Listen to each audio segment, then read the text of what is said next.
illallah, la ilaha illallah, la ilaha illallah, la ilaha illallah, la ilaha illallah, la ilaha illallah, la ilaha illallah, la ilaha illallah, la ilaha illallah.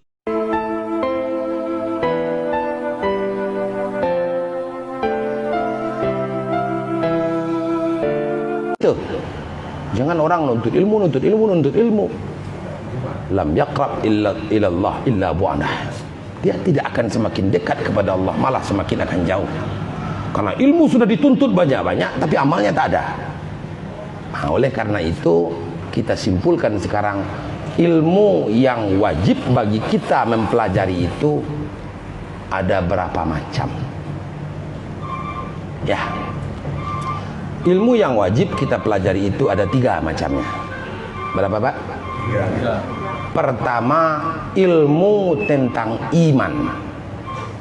Yang kedua, ilmu tentang Islam. Yang ketiga, ilmu tentang ihsan. Ilmunya dulu. Ya.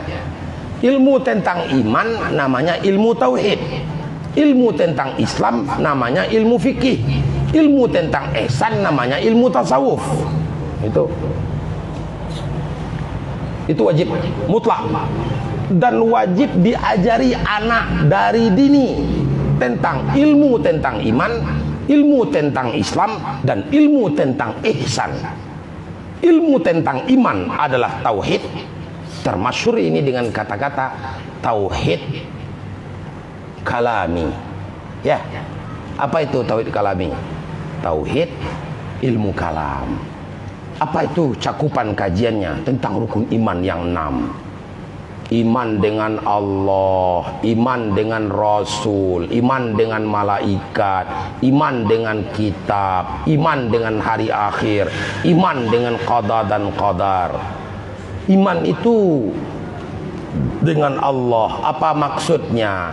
Meyakini seyakin-yakinnya, beriktikad dengan iktikad yang pasti bahwa Allah wujud, pasti wujud, tak dapat tidak, tak wujud, mustahil Allah tidak ada. Allah itu pasti qidam, mesti qidam, wajib qidam, mustahil Allah Ta'ala itu berawal. Allah Subhanahu wa Ta'ala itu wajib baqa, mesti baqa, tak dapat tidak, tak baqa. Mustahil Allah Subhanahu wa Ta'ala itu fana. Allah Subhanahu wa Ta'ala itu berbeda dengan apa yang ia ciptakan, mukhalafah lil hawadis. Pasti Allah Subhanahu wa Ta'ala mukhalafah lil hawadis. Mustahil Allah sama dengan yang diciptakannya, dengan alam semesta. Allah Subhanahu wa Ta'ala itu qiyamuhu binafsi, berdiri sendiri, tidak berada di satu tempat sebagaimana manusia berada dalam tubuh, ruh berada dalam tubuh, ruh berada dalam tubuh. Bila mana ruh keluar dari tubuh, tubuh bernama mayat. Kalau mayat tak dipanggil lagi Tengku, Buya, Umi, Bapak, Adik, tak ada lagi. Yang dipanggil almarhum. Ya dah. Siapakah manusia yang sebenarnya? Apa yang ada di dalam tubuh itu? Jadi manusia berada di dalam tubuh, ruh yang bertempat. Allah bukan ruh, karena dia bukan ruh, tidak berada di satu tempat. Allah bukan ruh, bukan tubuh, tetapi Allah adalah zat yang bersifat, bukan roh yang bertempat. Qiyamuhu binafsih. Allah itu esa tiada berbilang, dia bukan 2 apalagi 3. Maka kafirlah orang yang mengatakan Allah itu adalah 1 di antara 3 atau 2 di antara 3. Kafir. Maka yang pasti Allah itu esa zatnya. Esa zatnya artinya bukan 2. bukan dua, bukan pula terdiri dari bagian-bagian. Kita terdiri dari bagian, ada tangan, ada kaki, ada kulit, ada daging, ada darah, ada urat, ada tulang. Ya, anasir yang 4 ada pada kita. Allah bukan begitu. Allah itu bukan dua, Allah satu atau Allah dua, tidak. Allah itu esa. Sifatnya juga esa. Maksud sifat Allah esa, tak ada bandingan atas sifat Allah. Kudrat Allah, tak ada yang bisa membanding. Ilmu Allah, tak ada yang bisa membanding. Kalam Allah, tak ada yang membanding. Kalam kita tergantung kepada lidah, tergantung kepada mulut. Basar kita tergantung kepada mata. Ada tempat zahirnya penglihatan di mata kita. Basar kita mempunyai syarat-syarat. Melihat tidak boleh di tempat yang terlalu gelap dan tidak boleh terlalu terang. Tidak bisa pula kita lihat terlalu jauh, tidak pula kita bisa lihat terlalu dekat. Betul? Maka Allah bisa melihat apa saja. Itu maksudnya esa Allah pada sifat, esa Allah pada af'al. Af'al Allah satu, af'al kita selalu diberikan Allah setiap kita berbuat. Artinya ta'adud af'al kita. Allah yang wujud, qidam, baqa, mukhalafah lil hawadis, qiyamu binafsi wahdaniyah, itu dia maha melihat, ia mendengar, ia mengetahui, ia berkalam, ia berilmu, mengetahui segala sesuatu, ia hidup tidak mati, ia melihat dan ia mendengar. Lahirlah sifat yang disebut dengan sifat ma'ani. Mengkaji hal ini disebut dengan mengkaji ilmu pertama dalam agama kita, yaitu ilmu tauhid.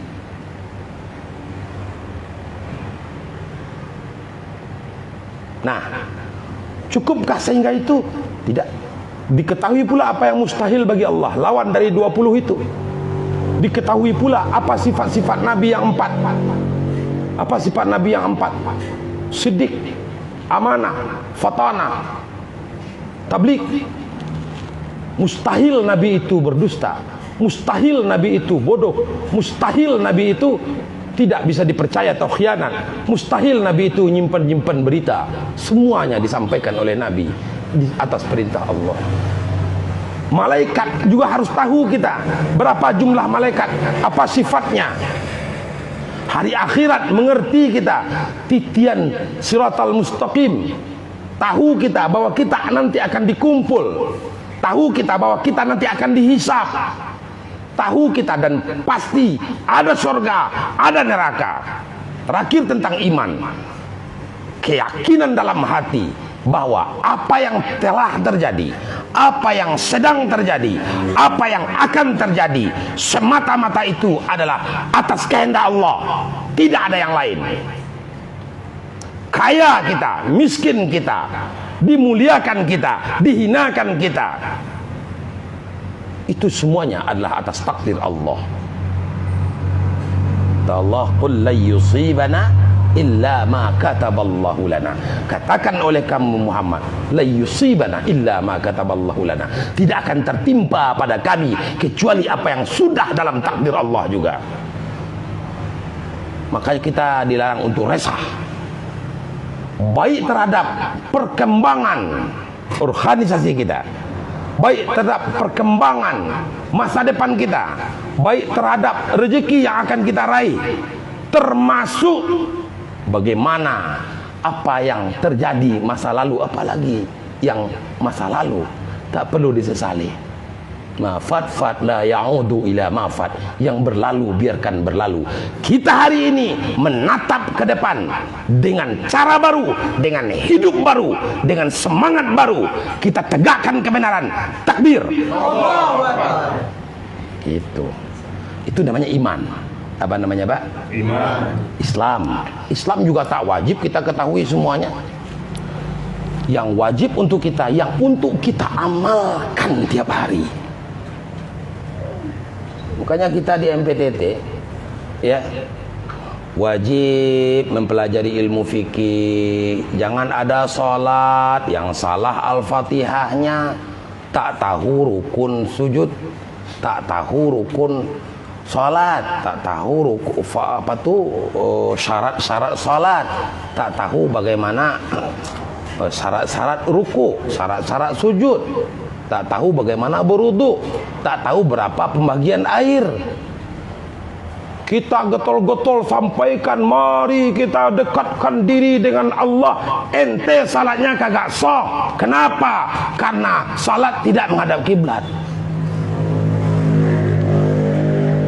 Gitu toh. Karena ilmu hubungannya dengan amal.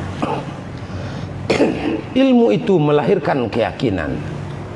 Keyakinan akan memotivasi orang untuk beramal.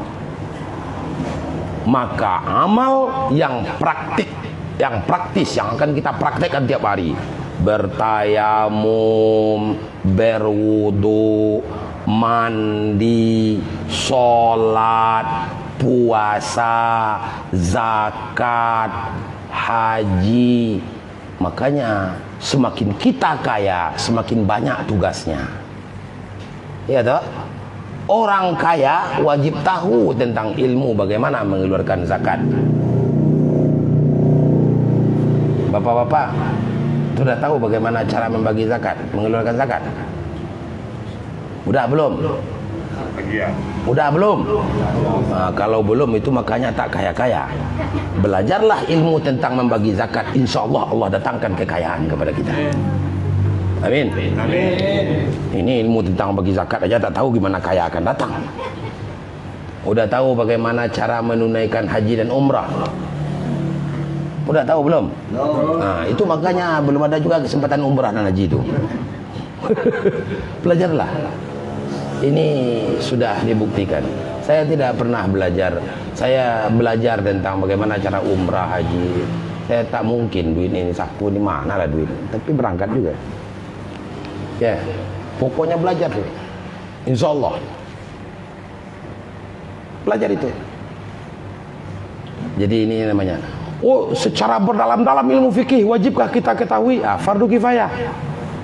Bagaimana membagi harta warisan? Wah, itu pusing Bu. Bagaimana hukum qadha? Bagaimana cara pendalilan masing-masing ibadah? Itu berat. Itu namanya secara tafsir. Tidak fardu ain, tapi fardu kifayah.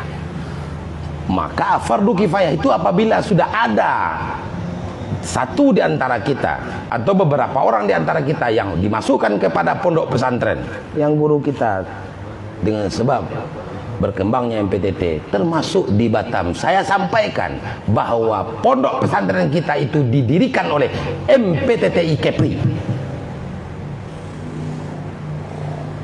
Kebetulan aja Bu ya belum tahu nih informasi. Udah ditulis ini.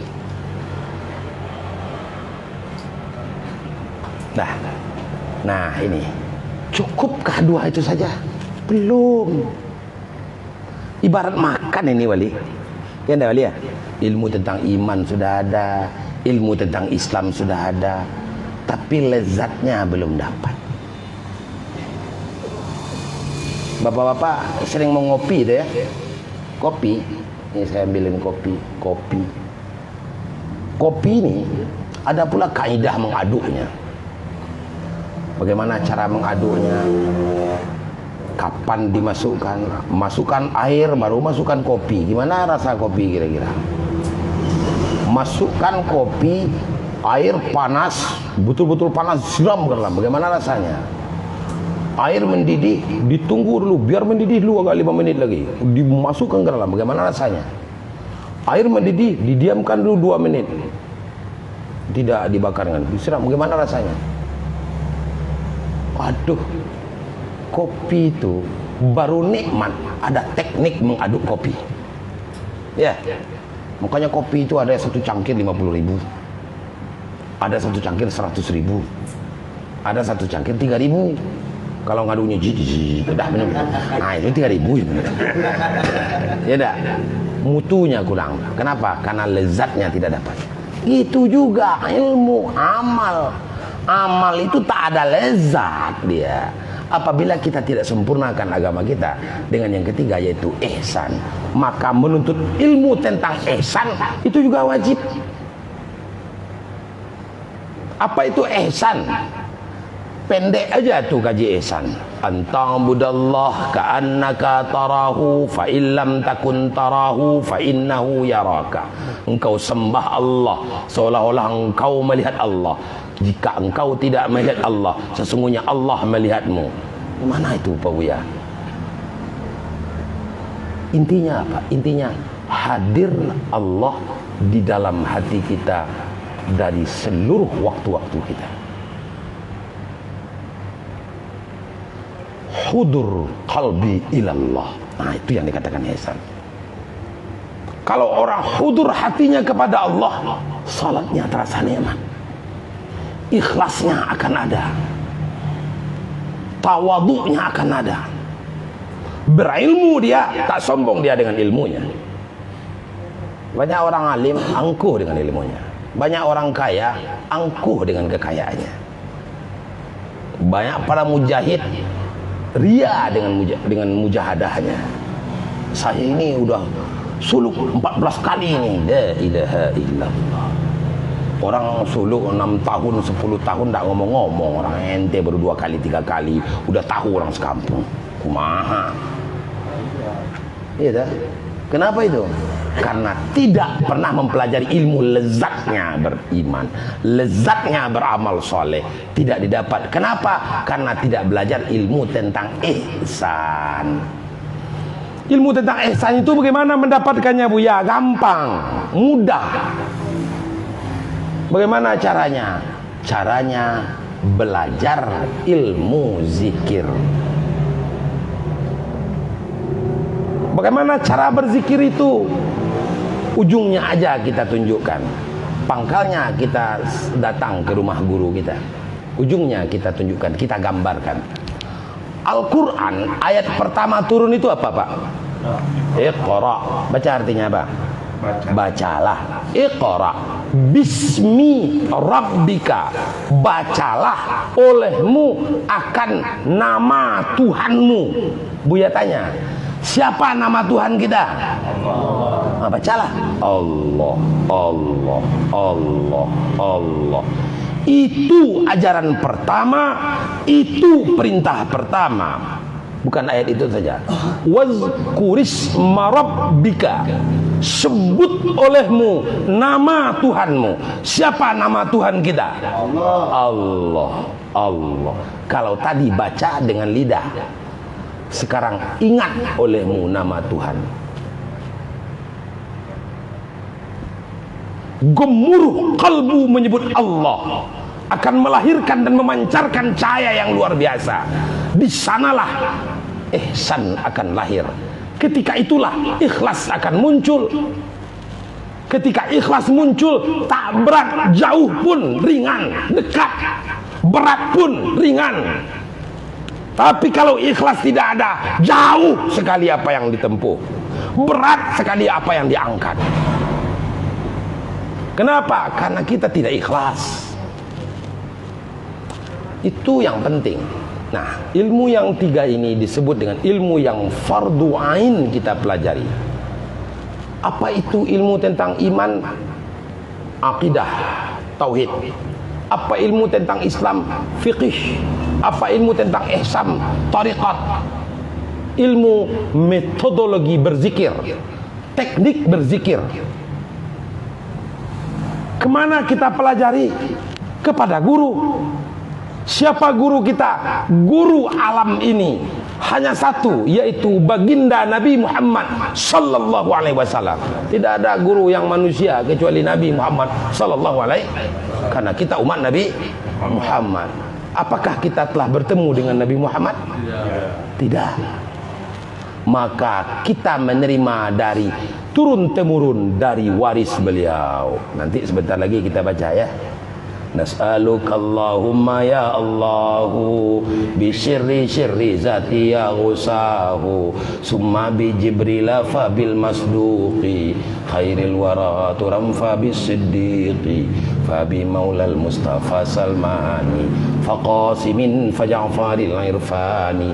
Terus dari Allah ke Jibril, ke Nabi Muhammad, ke Sayyidina Abu Bakar, Umar, Utsman, Ali, turun ke bawah sampai kepada Salman Al-Farisi, terus kepada Qasim, terus sampai kepada guru kita. Itu namanya ilmu yang bersanad, ilmu yang dari Nabi turun temurun kita temui. Maka cahaya itu berpindah-pindah dari Nabi ke para sahabat, sahabat kepada tabi'in, tabi'in kepada tabi'in, terus kepada ulama. Maka nur ilmu itu akan ada apabila kita mengambil kepada orang yang mempunyai legitimasi. Jika ilmu kita dapatkan dari YouTube, yang akan dapat adalah bercampur antara ilmu dengan yang bukan ilmu. Nonton YouTube, ada aja iklannya, iklan sampo, iklan sabun mandi, iklan bedak, iklan lip. Enak-enak ngaji. Nah, itulah godaannya. Nah, bercampur. Tapi kalau kita tuntut ilmu, bersimpuh di hadapan guru, maka rasa yang didapatkan guru akan dapat terasa pula oleh kita. Itulah sebabnya kita wajib datang menuntut ilmu. Kenapa? Utlubul ilma, tuntut olehmu ilmu. Artinya kita yang datang ke rumah guru, bukan guru didatangkan ke rumah kita. You know? Yes. Tuh. I know. Ini mau belajar tarikat, dipanggil guru tarikat dari Jawa, dari mana, didatangkan ke tempat kita. Ya tak? Belajar tarikat dengan dia. Kita yang datang ke tempat guru. Suluk dulu. Ya. Nah, jadi kita datang ke utlubul ilma, tuntut oleh kamu akan ya ilmu. Ini datang ke pondok pesantren Buya Busra aja malas. Mana? Payah. Jalannya jelek, ya jelek lah. Saya tiap hari jalan di sana. Alah, jelek, payah. Tentu ya payah. Mutiara itu di mana, Tengku? Di dalam lautan. Susah ngambilnya atau gampang? Susah. Tetapi kalau dapat gimana? Senang. Nilainya banyak. Sesuatu yang susah untuk mendapatkan, maka dia akan kekal abadi. Mudah-mudahan ada berkah, ada manfaatnya. Subhanallah wa bihamdihi, subhanakallahumma wa bihamdika, asyhadu la ilaha illa anta, astaghfiruka wa atubu ilaik. Walhamdulillahirabbil alamin. Assalamualaikum warahmatullahi wabarakatuh. Waalaikumsalam.